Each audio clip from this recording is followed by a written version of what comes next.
Bismillahirrahmanirrahim. Assalamualaikum warahmatullahi wabarakatuh. Dalam kesempatan yang berbahagia ini, saya mencoba untuk berbagi-bagi pengalaman yang mana barangkali mudah-mudahan bisa memberi manfaat kepada wali santri yang momen ini dalam keadaan lagi melihat anak-anaknya yang baru dimasukkan di pondok pesantren.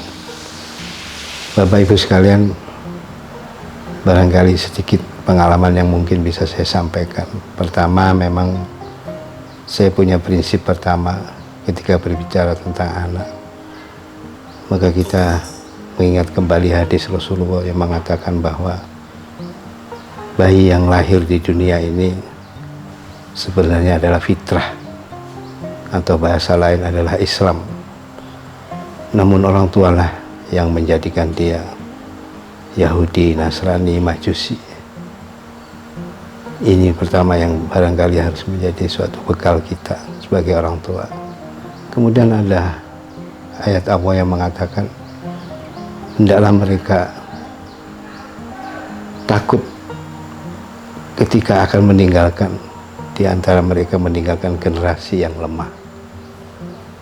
Nah, barangkali lemah ini, kalau boleh saya sampaikan, ada 3 faktor yang kategori lemah ini. Pertama adalah lemah akidah. Ini yang bisa akan terjadi pada anak kita. Maka pertama, mari kita kembali kepada orang tua. Diri kita sebagai orang tua barangkali ada kelemahan, maka anak jangan sampai lemah dibanding kita. Yaitu pertama tadi adalah lemah akidah. Yang kedua, lemah ilmu. Jadi kalau saya sering mengatakan ilmu ini sebenarnya justru sering persepsi kita mengkotak-kotakan ilmu tentang ilmu agama dan ilmu dunia, padahal yang ilmu sebenarnya itu ya ilmu agama yang di dalamnya ada tentang kehidupan dunia dan akhirat. Yang ketiga yaitu lemah dalam hal ekonomi. Maka kita kembali, jangan sampai meninggalkan generasi yang dikategorikan Allah sebagai generasi yang akan menyulitkan kita, karena akan meninggalkan generasi yang lemah itu dalam aspek akidah, ilmu, dan ekonomi. Ini dasarnya kita sebagai orang tua. Kemudian ada satu hal yang barangkali bisa menjadi rujukan, bahwa ada fenomena di masyarakat bahwa ketika kita nyekolahkan anak di pesantren, pertama tentang image masyarakat terhadap pesantren. Pesantren ada yang mengatakan, wah, kenapa sih anaknya nggak nakal kok disekolahkan di pesantren? Karena pesantren dianggap tempatnya atau lembaga pendidikan untuk mengurusi orang-orang nakal, anak-anak nakal. Ini pertama yang harus kita buang dulu. Jangan sampai kita beranggapan pesantren tempatnya anak-anak nakal. Pesantren adalah lembaga pendidikan yang di dalamnya menonjolkan kurikulum yang berbasis Al-Quran dan hadis. Yang kedua, barangkali sudah menjadi suatu tabiat di masyarakat, bahwa kalau toh ada anak yang mau kita masukkan pesantren, itu dengan catatan anak ini yang minta. Kalau anak ini yang kita paksa, akan terjadi masalah di kemudian hari. Ini anggapan mereka. Padahal saya mengatakan pada keluarga, yang namanya anak itu tidak tahu mana yang baik dan buruk. Orang tuanya lah yang harus menunjukkan. Jadi sebenarnya bukan paksaan orang tua, tapi orang tualah yang memaksa, memberi jalan bahwa ini loh nak, jalan yang benar, ini loh jalan yang lurus, maka ikuti jalan yang lurus ini, yaitu dengan menyekolahkan anak di pesantren. Bukan anak ini yang tahu segalanya masa yang akan datang, baik buruknya, bukan anak yang tahu, tapi orang tualah yang mengarahkan. Ini pegangan kita. Nah, kemudian yang kedua, barangkali ini menjadi suatu yang kembali kepada orang tua. Saya sering mengingatkan nawaitu yang jelas, menyekolahkan anak di pesantren dalam rangka seperti yang saya sebutkan di atas tadi. Kita tidak ingin meninggalkan generasi yang lemah. Maka ada solusi, yaitu ketika anak ini masih dalam kategori anak yang perlu dibimbing, maka kita masukkan ke pesantren. Jadi nawaitunya menyekolahkan anak di pesantren dalam rangka tidak ingin terjadi apa yang disampaikan oleh Allah Subhanahu wa Ta'ala tadi, bahwa jangan sampai kita meninggalkan generasi yang lemah. Ini Bapak Ibu sekalian. Nah, kemudian setelah anak ini masuk di pesantren, yang mana memang terjadi suatu perubahan kehidupan. Yang biasa anak di rumah dilayani dengan segala kebutuhannya, kita begitu rasa kasih sayang kita yang umum, yang sering disampaikan pada kehidupan ini, bahwa seolah-olah yang menamakan menyayangi itu melayani segala yang dibutuhkan oleh mereka, baik yang berkaitan dengan finansial, dengan materi, dengan soal jasmaninya, kebutuhan makannya dan sebagainya. Seolah-olah sudah cukup kalau kita penuhi itu, padahal adanya sesuatu yang luar biasa, yaitu belajar tentang hidup dan kehidupan. Di rumah ada yang tipis sekali perbedaan antara sayang dengan memanjakan. Di rumah kita sering memanjakan anak, banyak toleransi yang berkaitan dengan seharusnya anak tidak boleh melakukan perbuatan-perbuatan yang tidak baik, tapi kita sering dengan dasar atau dengan alasan kasih sayang orang tua, kita toleransi, kita terima keburukan-keburukan yang terjadi di rumah. Maka ketika memulai di pesantren, kaget kita. Karena apa? Di pesantren betul-betul anak itu diajari untuk dengan sistem yang sering kita tidak bisa terima, karena di sekolahan pesantren pada umumnya cara yang pertama dilaksanakan adalah yang disebut autodidak. Kebaikan itu tidak kita serta-merta selalu dengan bentuk petunjuk, tapi biar dia melakukan kebaikan-kebaikan itu, dia akan merasakan dia harus berbuat kebaikan itu dalam rangka autodidak, dengan cara autodidak. Di rumah tidak pernah cuci baik bekas makannya maupun cuci pakaian. Biarlah dia tidak mengerti bagaimana cara nyuci yang bersih, tapi ketika dia memulai, dia melakukan, lama-lama dia akan ahli. Dan ini kesulitan-kesulitan ini sering menjadi persoalan ketika kita sebagai orang tua menyekolahkan anak di pesantren. Ini sudah menjadi persoalan. Padahal di pesantren diajarkan sesuatu yang apa yang didengar, apa yang dilihat, apa yang dirasakan itu semua adalah pendidikan. Ketika makan antri, bahkan kadang-kadang nasinya terpaksa habis atau bagaimana, itu sebenarnya mengandung suatu pelajaran. Dia harus berlatih sabar untuk menunggu berikutnya dan sebagainya. Tapi kita sering itu malah justru kita jadikan problem, mengklaim pesantren kurang baik, pesantren kurang pelayanan dan sebagainya. Padahal itu semua dalam rangka, seperti contoh tentang kehidupan air. Bayangkan seperti Pondok Trubus ini sekarang sudah punya santri hampir 1.000 orang, di mana penyediaan air dan sebagainya itu harus memerlukan suatu sistem yang luar biasa. Kita sudah antisipasi dengan teknologi yang memakai listrik, tapi kadang-kadang listrik mati tiba-tiba sehingga terjadilah suatu problem. Kadang-kadang pompa rusak dan sebagainya, ada aja. Nah, ketika sesuatu yang terjadi ini kita jadikan pelajaran, maka insya Allah bertambah banyak pengalaman tentang kebaikan, tentang belajar hidup dan berkehidupan, realita kehidupan.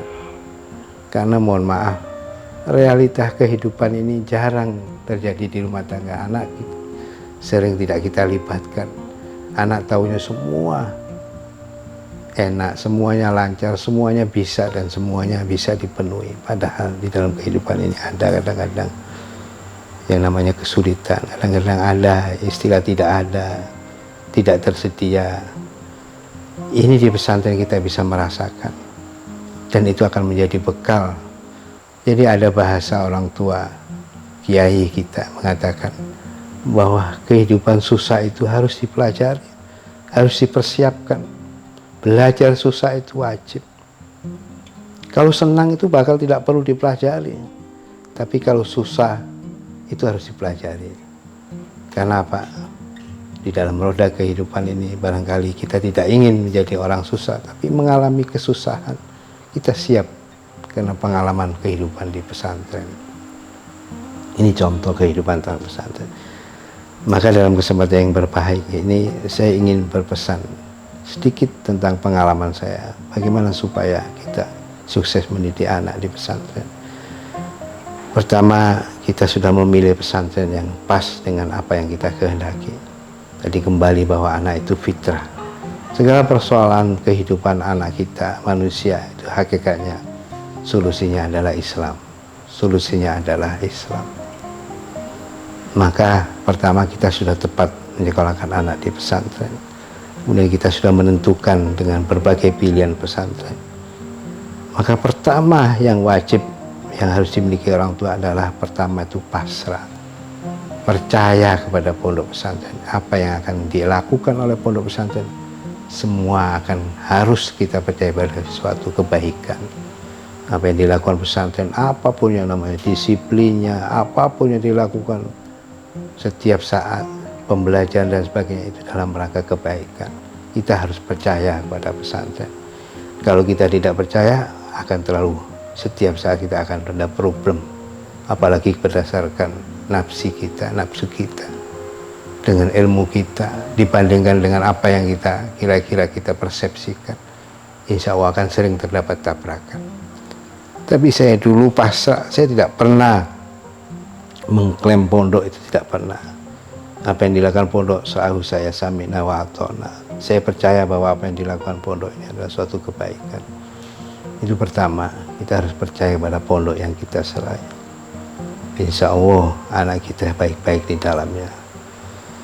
Yang kedua, kita harus, kalau bahasa saya itu pada akhirnya itu kita harus istiqomah terhadap niat kita. Istiqomah ini penting, karena tanpa istiqomah apa yang kita idealkan, apa yang kita niatkan tidak akan terjadi. Karena apa? Karena di tengah perjalanan kita banyak godaan, banyak masalah. Maka sepakat pertama, kita harus istiqomah. Demikian juga anak kita. Kita harus komitmen.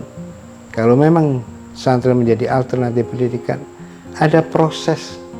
Jadi tidak serta-merta ketika anak kita masuk pesantren itu selesai persoalan semua. Enggak. Itu baru awal. Nah, hasilnya adalah lewat proses yang panjang. Minimal di pesantren itu rata-rata normatif dari MTS sampai MA itu 6 tahun anak kita di pondok pesantren, minimal itu. Nah, proses 6 tahun ini harusnya menjadi sesuatu yang kita istiqomai, kita sabar menunggu proses ini. Tidak mungkin ketika kita berdaftar kemudian anak kita menjadi idealis yang kita harapkan. Begitu masuk, begitu dimulai pelajaran, kita membayangkan anak kita suruh menjadi orang yang kita kehendaki, kita harapkan, kita cita-citakan. Tidak, masih panjang. 6 tahun itu pun minimal pendidikan dasar yang bisa diterima sebagai anak kita. Tapi orang tua sering tidak sabar. Baru masuk sekolah sudah banyak hal-hal yang diinginkan, banyak hal-hal yang ini pertama. Maka orang tua harus konsisten, harus istiqomah terhadap proses yang dijalankan oleh pesantren. Selanjutnya, dengan berbekal istiqomah tadi, apapun yang terjadi pada anak kita, apa yang dirasakan anak kita, pertama kita ini harus menerawang bahwa di pesantren tidak ada yang enak. Bapak bisa bayangkan pesantren serba dibatasi, semua serba diatur, semua serba dibatasi, dan ada larangan-larangan, ada sesuatu sunah pondok namanya, ada suatu aturan pondok yang tidak boleh dilanggar. Maka ketika ada keluh kesah anak kepada orang tuanya tentang peraturan, tentang apa, kembali kepada kita bahwa kita sudah percaya pada pondok. Orang tua harus justru memberi pengarahan kepada anaknya. Ikuti aja nak, semua apa yang dilakukan oleh pondok itu dalam rangka kebaikan. Ikuti semua. Insya Allah kalau kita mengikuti hasilnya tadi, yang lewat proses yang panjang tadi, pada suatu saat kita akan merasakan hasilnya. Maka di dalam kehidupan ini ada yang namanya idealis, ada niat, ada keinginan, tapi kadang-kadang kita tidak mau prosesnya. Kita instan ingin langsung ada hasil, itu sesuatu yang mustahil. Toh kalau ada yang demikian, pasti keberhasilan itu sifatnya yang temporer, sementara. Tidak terlalu lama dia akan hilang keberhasilan itu. Tapi kalau lewat prosedur-prosedur yang sesuai, natural, sesuai dengan kehendak dari pesantren tadi, insya Allah akan menjadi suatu kebiasaan. Allah bisa karena biasa. Biasa sholat jamaah, biasa puasa Senin Kemis, puasa sunnah, biasa toleran terhadap temannya, biasa berempati kepada temannya, biasa melakukan hal-hal yang di rumah barangkali tidak pernah diajarkan. Bagaimana hidup sederhana, bagaimana hidup sehat tapi sederhana. Ini yang barangkali Bapak Ibu sekalian, maka kunci keberhasilannya adalah pertama adalah kita sama-sama sepakat. Ketika kita sudah berniat nyekolahkan anak di pesantren, pertama kita harus percaya tadi, kemudian kita berbekal istiqomah, konsisten terhadap proses yang dijalankan oleh pesantren. Selanjutnya jangan lupa ada suatu hal yang luar biasa untuk orang tua. Doakan setiap saat anak-anak kita yang kita masukkan ke pesantren. Dengan doa kita, insya Allah semua apa yang kita harapkan Allah akan tolong, Allah akan penuhi, Allah akan ijabah apa kehendak kita yang baik. Karena peran doa ini yang sangat luar biasa. Jangan sampai lepas. Setiap saat kita sholat, setiap kita berbuat kebaikan, selipkan doa-doa untuk keberhasilan anak kita. Ini saya kira yang paling penting. Jadi saya, nama Haji Tony Widartono, sekali lagi saya mohon maaf pada orang tua santri yang sekarang memang ada waktu momen yang dimana orang tua bimbang, dimana orang tua lagi mengalami suatu masa yang saya dulu juga merasakan. Bapak sekalian, kalau boleh saya cerita, saya dulu nyekolahkan anak saya dua, yaitu Ustadz Reza Jian Usmana yang pertama, yang kedua Ustazah Anissa Indah Lestari. Itu prosesnya panjang. Saya nyekolahkan anak mulai masuk 97, kakaknya masuk dan keluar tahun 2002 di Pondok Pesantren Gontor Jawa Timur di Ponorogo.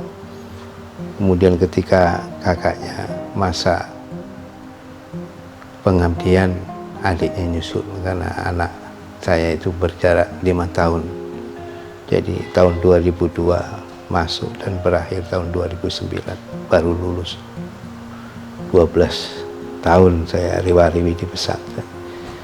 Dengan modal istiqomah, insya Allah apa yang kita menjadi persoalan-persoalan kita akan kita alami, akan kita rasakan, dan akan kita selesaikan persoalan-persoalan yang terjadi. Insya Allah demikian juga untuk Bapak Ibu sekalian. Saya harap pengalaman ini bisa bermanfaat bagi orang tua. Saya kira sekian. Saya akhiri, wassalamualaikum warahmatullahi wabarakatuh.